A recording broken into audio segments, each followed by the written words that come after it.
bonsoir et bienvenue à cette émission d'Info 9. Les collectionneurs sortent de l'ombre lors de la foire des collectionneurs qui s'est tenue à Taschereau en août dernier.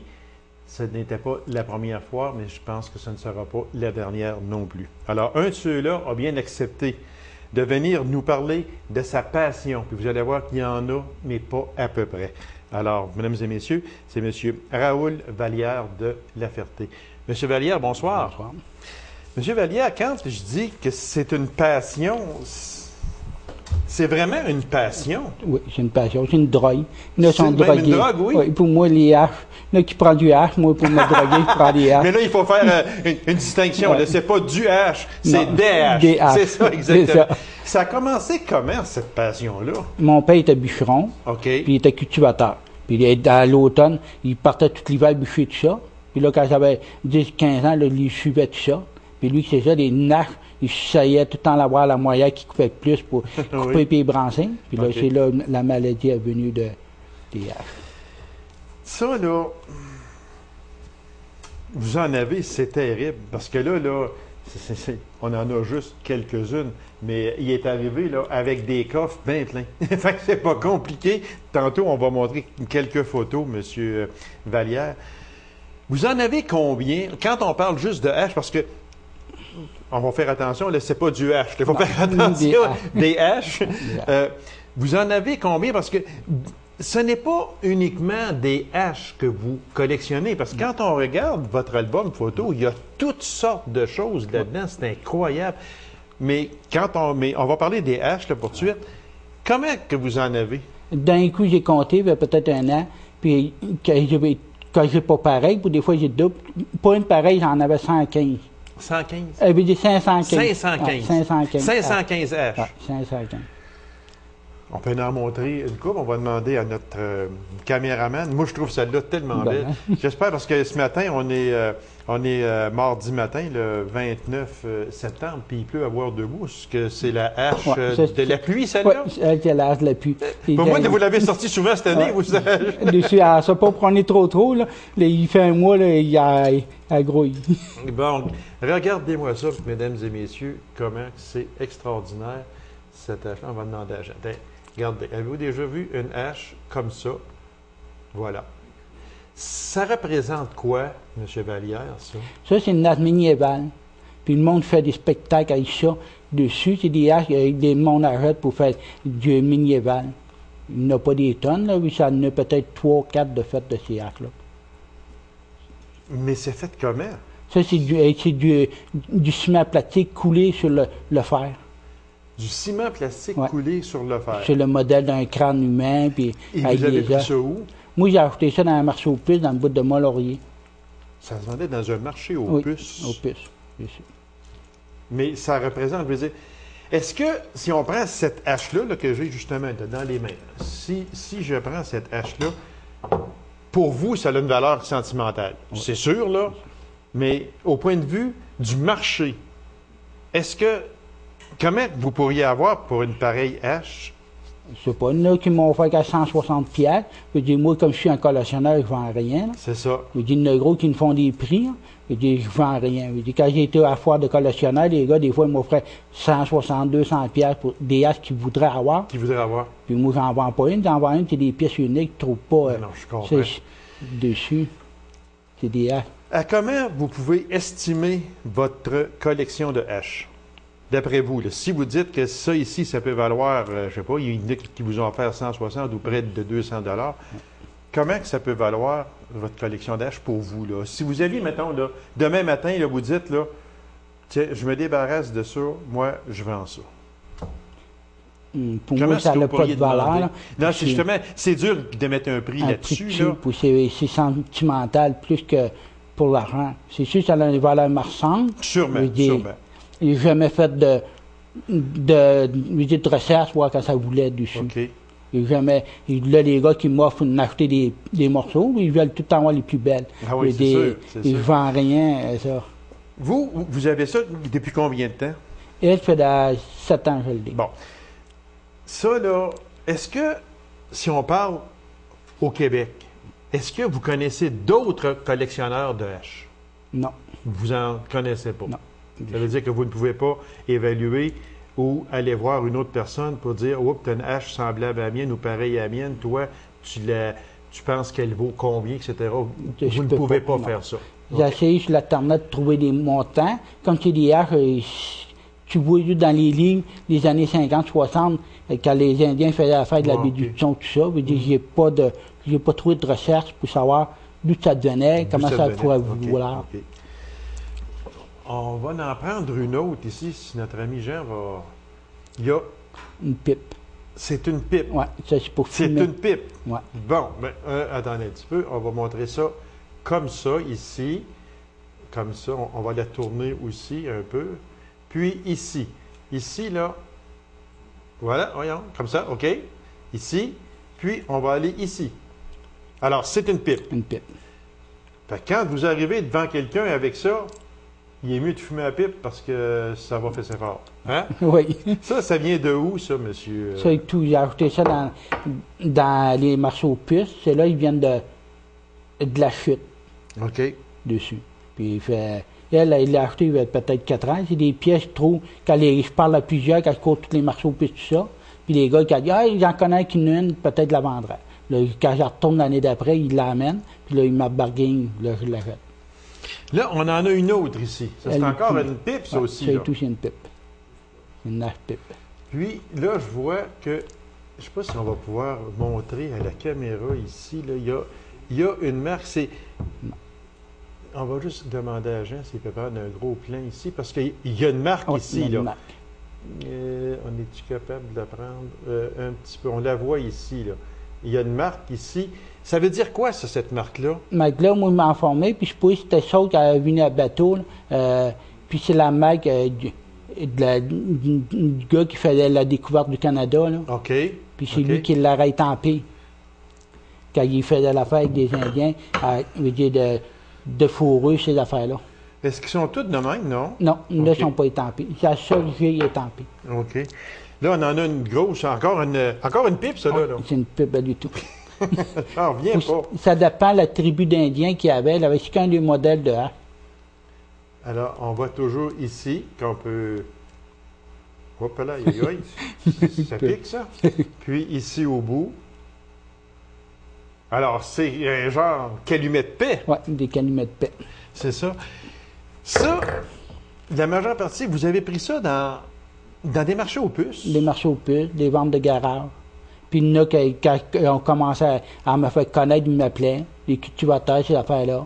Pour les haches, ils montent débarrasser de ça pour le vieux fer, puis personne ne se servait de ça, puis personne qui bûche, puis il n'y a plus personne qui est coré. Vous en avez de même? Vous en avez des grosses oui, aussi? Oui, j'en ai qu'à 17 pouces de large. Ah oui? Oui. Puis, je sais que j'ai vu dans vos coffres tantôt, vous en avez des belles petites aussi, parce qu'on ne peut pas toutes les montrer, parce que ça va prendre une table beaucoup plus grande que oui. ça. Est-ce que vous connaissez l'histoire de vos haches? Pas toutes. Ici, c'est des haches. La baie du Thon faisait la contrebande de fourrure avec les Indiens. OK. Avec tous les Indiens qui faisaient, puis ils changeaient ça pour de la fourrure dessus. Ils négociaient, puis là, les Indiens prenaient ça pour commercer avec la baie du Thon. Votre plus ancienne hache, ça serait elle daterait de quand? Dans le livre, moi, il était 1920. J'ai oublié de l'amener. J'aurais pu penser de la ramener. J'ai trouvé un livre, puis dans le livre, c'était 1920 à 1930. Ça, c'est votre plus vieille? Oui. J'ai une hache de calumet de paix dans un de mes coffres, là. Ils sont pointus. Là, vous restez à La Ferté. Oui, à La Ferté. Vous avez un grand garage, puis vous mettez tout ça dedans. Oui. Là, je dirais pas, c'est pas placé. Là, j'ai pris un dépotoir municipal. Puis les haches, c'est après le mur. Tout ce que j'ai acheté, je mettais ça dedans. OK. Pour à ma retraite, je voulais tout me rallonger puis me faire un petit musée touristique. Ça, là, est-ce que vous exposez seulement à Tachereau? Oui, seulement à Tachereau. Il y en a qui m'ont demandé d'aller à Montréal. J'ai trouvé ça trop loin. Puis ici, à la salle, me l'ont demandé. Les autres, c'était pour un mois. Un mois, j'ai trouvé ça trop dur. J'ai un problème de dos. Puis là, quand j'expose plus que une journée, 2 jours, le lendemain, ma jambe a de la misère à fonctionner dessus. Parce que moi, j'ai rien contre La Ferté, là, absolument rien du tout, là. C'est quand même un beau village, puis tout ça, j'ai rien. Sauf que une pareille collection, parce que je vois ici, là, il y a des fanaux, il y a des haches. On veut juste peut-être demander à notre caméraman qu'est-ce que ça donne, juste les haches qui sont là. C'est parce que, en voulez-vous des haches? Il y en a, c'est incroyable. C'est tout sur un mur de votre garage. Ça, c'est une tuchette. Ça a le 16 par 16. Dans elle, j'en ai 225. 225? Oui, 225 dans elle. Parce que, moi, il me semble que c'est un attrait touristique qui serait extraordinaire. Oui. C'est comme je dis, là. J'ai rien contre la Ferté, là, absolument rien, sauf que la Ferté n'est pas un coin passant. Non, c'est pas un passant. C'est ça qu'il y a. Tandis que si vous seriez juste à Taschereau, je dis ça de même, là, si vous seriez à Taschereau, il y a des gens qui passent beaucoup, ça ne serait pas pareil, je suis persuadé. Qu'est-ce que vous avez d'autres choses également ici? Je vois qu'il y a des carabines, il y a des crucifix, il y a... mais mon Dieu... Tout que des années 50-20, le monde, il chutait et je ramassais, moi. Tout que le monde avait ça, il ne l'intéressait plus, puis c'était l'histoire, je ramassais. Ça, c'est l'auteur de Jean Ferré. Il a le petit briquet à côté. Ça, c'est gros, là, c'est haut comme ça. OK. De Jean Ferré? Pour moi, je l'avais acheté d'un monsieur, puis il disait que c'était Jean Ferré qui l'avait fait pour lui, pour avoir des grosses mains, puis un petit briquet, quand il allumait ses cigares. Il ne pouvait pas avec un petit briquet, puis ça avait fait faire un gros. Là, je ne sais pas, l'histoire était vraie, là. Le monsieur me l'a vendu, il me comptait ça. J'aimerais ça, vous montrer ça ici. Parce des que petits chars de collectionneurs. Ça, c'est ça, des chars. Vous avez, voyez pas, on va comme ça ici. OK, ça, ce sont des chars de collectionneurs. Vous avez à peu près, vous avez tout. Presque. Moi, j'en reviens pas, c'est parce que c'est ça que je me dis. Ça ici, là, c'est... Ça, c'est des animaux, j'ai remonté, c'est tous des os, puis j'ai remonté. Oui, et ça, il faut montrer ça, absolument. Regardez ça ici en bas, là. Vous avez monté ça, c'est ça? J'ai remonté. J'ai tout désossé l'animal, puis j'ai pris les os, les ai remontés. Ici, là, regardez. Ça, c'est un mouton, ça veut de quoi après des loups, puis elle couche une tête de loup. Là, ils m'ont dit de lasser mes haches. Ah, ben, monsieur, moi, je n'en reviens pas. Est-ce que vous en ramassez encore aujourd'hui aussi, là? Non, j'en ramasse encore. Comme quand j'ai exposé à Tachereau une coupe qui m'a emmené, des affaires, tout ça, puis là, j'ai racheté, j'ai mis dans mon garage. Puis là, comme elle dit, dans mon garage, c'est pas placé. Les haches, pour moi, c'est beau, c'est tout pilant par-dessus l'autre dans des boîtes, puis dans des armoires, puis c'est tout en tout cas, moi, je vous encourage, en tout cas, moi, tout ce qu'on voit ici, c'est vraiment extraordinaire. Moi, je ne peux faire autrement que de vous encourager à faire comme une exposition permanente sur un chemin passant pour que les gens puissent arrêter, parce qu'il y a vraiment des choses dedans qui sont hors prix, là. Hors prix. Puis le monde qui vient chez nous n'ont jamais vu tant d'affaires. Je comprends. Déçus. Parce que des pièces uniques. Parce que quand on regarde votre album, c'est quand même, il y a de belles choses, de très belles choses. Fait que, M. Vallière, je vous remercie infiniment, puis on va suivre ça de près, puis j'espère que les gens vont aussi aller vous voir, puis aller voir cette belle collection, puis je vous souhaite tout le succès possible. Merci bien. C'est moi qui vous remercie. Alors, courte pause, mesdames et messieurs, et on vous revient immédiatement après. Restez avec nous. L'auteur, compositeur, interprète Guy Darby d'Amos s'est commis pour la première fois sur CD. Il vient nous le présenter et nous parler également de lui, de sa carrière, où s'est rendu, etc. Alors, mesdames et messieurs, l'auteur, compositeur, interprète Guy Darby. Salut Guy. Salut Gaby. Ça va bien? Oui, ça va bien toi-même. Merci. Guy, si tu es connu dans le milieu, mais peut-être pas autant qu'on aurait peut-être souhaité ou autant que toi, tu le souhaiterais. Parce que je sais que tu es un gars moi je te connais depuis très longtemps. Oui, et puis, je sais que tu es un gars humble, tu es un gars qui n'aime pas monter aux barricades et dire c'est moi qui est là. Tu fais ton petit boulot, ta petite affaire, puis c'est très bien, soit dit en passant. Mais moi, là, si je demandais à Guy Darby, c'est qui Guy Darby? D'abord, il est venu au monde à quel endroit? Puis, c'est qui Guy Darby? C'est un petit gars de la Sarre. De la Sarre, OK. Un petit gars de la Sarre, un petit gars du quartier qui jouait de la guitare dans le fond de sa chambre. Puis Tu sais, dans le fond, c'est quoi, j'ai grandi là, je suis parti dans le début vingtaine. J'ai eu toutes sortes de jobs qui n'ont rien à voir dans la musique, au travers de toutes mes aventures musicales. Mhm.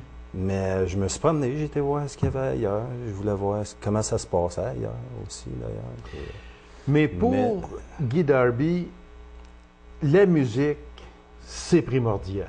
Est-ce qu'on peut dire oui, ça oui, de oui, même? c'est sûr, c'est sûr. Parce que moi, j'ai quasiment... Parce que on se connaît depuis très longtemps, très longtemps. Guy même, quand il veut me faire plaisir, il arrive avec sa guitare. C'est pas compliqué.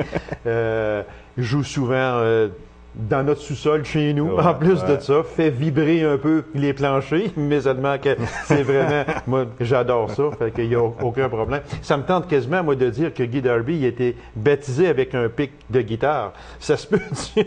Ben, ça fait un bout. Ça fait un bout qu'il y a une guitare dans les mains. Mettons. À quel âge que Guy Darby a commencé à frotter la guitare, comme on dit? J'ai eu ma première guitare à 8 ans. Ça veut dire, ça remonte à loin, ça rajeunit pas, ça. Ouh. Non, regarde, dis-les pas d'abord. Dis-les pas. non. À 8 ans, tu as commencé tranquillement. Ouais. Est-ce que c'est un talent naturel? Moi, que j'aimerais, parce qu'il y en a qui vont arriver avec la guitare chez le professeur, ils vont lui montrer à jouer de la guitare, mais pour toi, est-ce que c'est un talent naturel? Parce que moi, je sais que tu joues très, très, très bien. Je ne suis pas ici pour te vanter, là, absolument pas, mais on va être réaliste, les faits sont ça, puis c'est vrai que tu joues très, très, très bien. Est-ce que c'est un talent inné chez toi? Je sais pas si si je peux appeler ça un talent inné. Je pense que c'est juste j'aimais ça. L'amour. J'aimais ça, puis j'aime encore ça. Puis pour moi, c'est juste une façon de m'exprimer. Là, puis ça me fait du bien de jouer. Puis C'est ça que je voudrais simplement ça. en venir sur ça, Guy. Là, tu t'es lancé. Là, tu as dit, moi, là, il faut que je sorte un CD.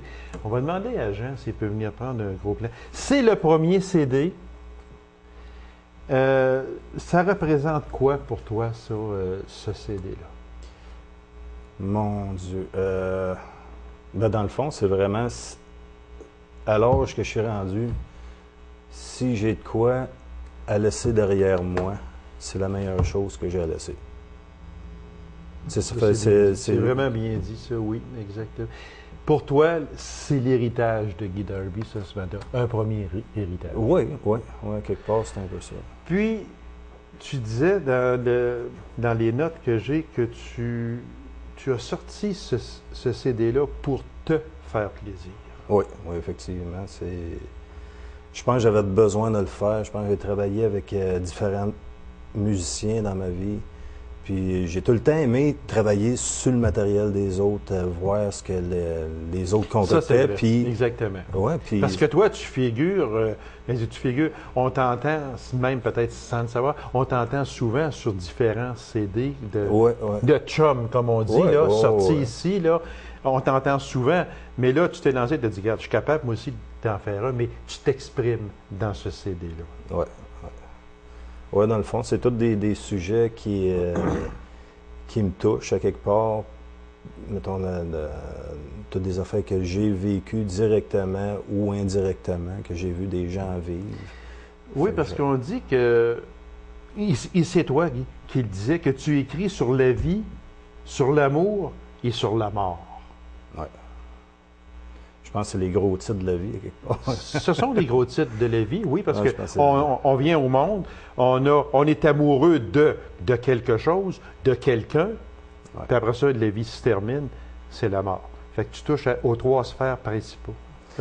Ben, je pense que c'est tous des sujets qu'on n'arrête pas d'apprendre là-dessus. Hein.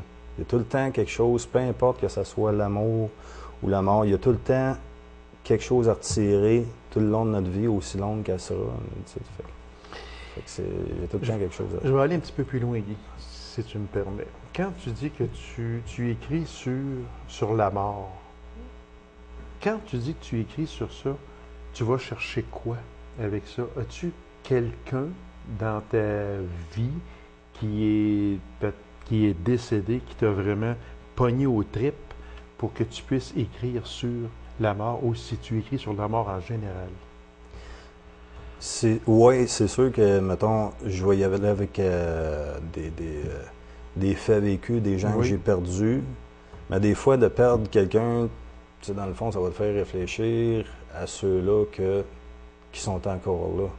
Tu sais, parce que bien souvent, j'ai remarqué que c'est quand quelqu'un va partir de notre monde, c'est là qu'on s'assit à côté puis qu'on lui dit tout ce qu'on aurait dû lui dire, en fait, quand il était là.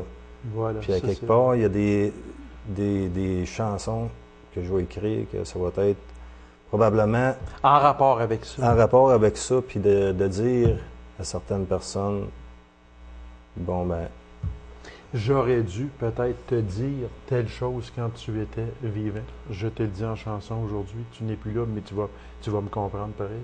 ouais, puis et tout dire à ceux-là qui sont encore là, Avant que ça arrive. si jamais il faudrait que ça arrive, ben toujours bien, moi te l'avoir dit.